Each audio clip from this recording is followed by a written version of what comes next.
నేను 100కు 100% నాకున్న అనుభవంతో చెప్తా ఉన్నా. మనం ఏం పెద్ద గొడవలు బట్టి కొట్టేది లేదు, గడపలను బట్టి తవ్వేది లేదు. పార్టీని పెట్టుకొని ఉంటే చాలు, టార్చ్ లైట్లు పెట్టుకొని ఉరికెత్తారు మళ్ళీ మన దగ్గరికి.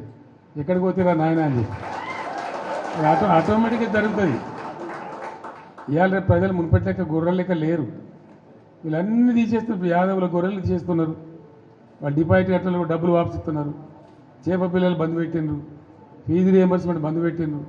ఎన్ని రోజులు ఒప్పుకోడతారు ప్రజలు? వాళ్ళు చూస్తారు, టైం దాకా చూస్తారు. ఉన్నాయన్నీ ఎత్తేసి మేము 1కి 2 ఇస్తామని 2కు 4 ఇస్తామని నరికి అసలు మోసం తెచ్చినట్టు ఉన్నాయే పీక్ పారైతే ఇదేం అన్యాయం అని చెప్పి తప్పకుండా ఆల్రెడీ ఆలోచన చేస్తున్నారు. ప్రజల్లో తిరుగుబాటు ధోరణి వస్తుంది. డెఫినెట్గా మంచిగా బ్రహ్మాండంగా మళ్ళీ మనమే గవర్నమెంట్కి వస్తాం.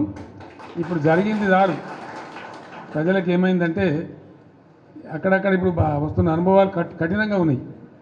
ఇక చాలనుకుంటారు, మళ్ళీ తప్పిపోయి కూడా కాంగ్రెస్కి ఏతరా బాబు అనేటువంటి అభిప్రాయానికి వస్తారు. కాబట్టి మనకి ఏం ఇబ్బంది లేదు. ఇప్పటిదాకా జరిగింది కూడా బీఆర్ఎస్ విజయగాథనే. ఈ పీరియడ్లో కూడా మనం పనిచేస్తూ ఉండాలా, తోచినంతలో ప్రజలు ఎంబడి ఉండాలా, ప్రజల సమస్యలలో వాళ్ళు ఎంబడి ఉండి పోరాటం చేయాలా.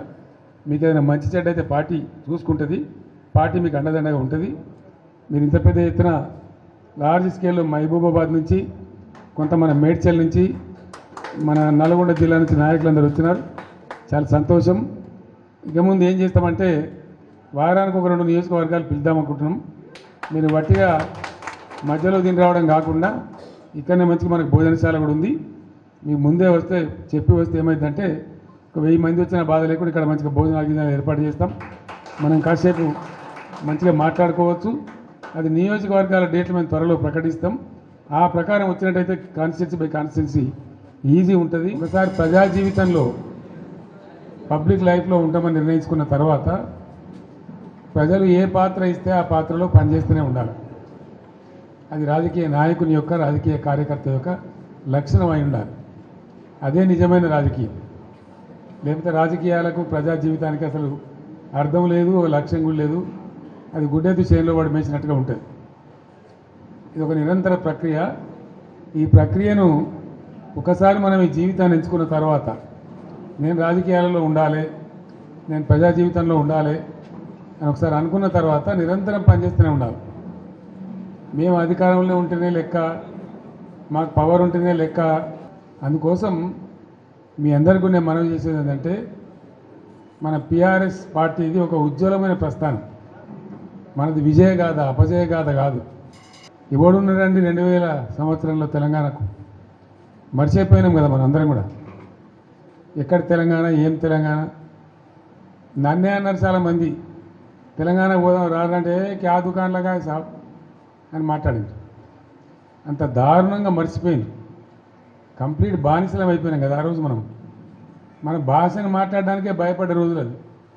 మన సొంత మాతృభాషను బషీర్బాగ్లో కాల్చివేయటం ఇవన్నీ జరిగిపోయిన తర్వాత ఒక దశలో ఇంకా లాభం లేదని ఒక పిడికెడు మందితోని ఆనాడు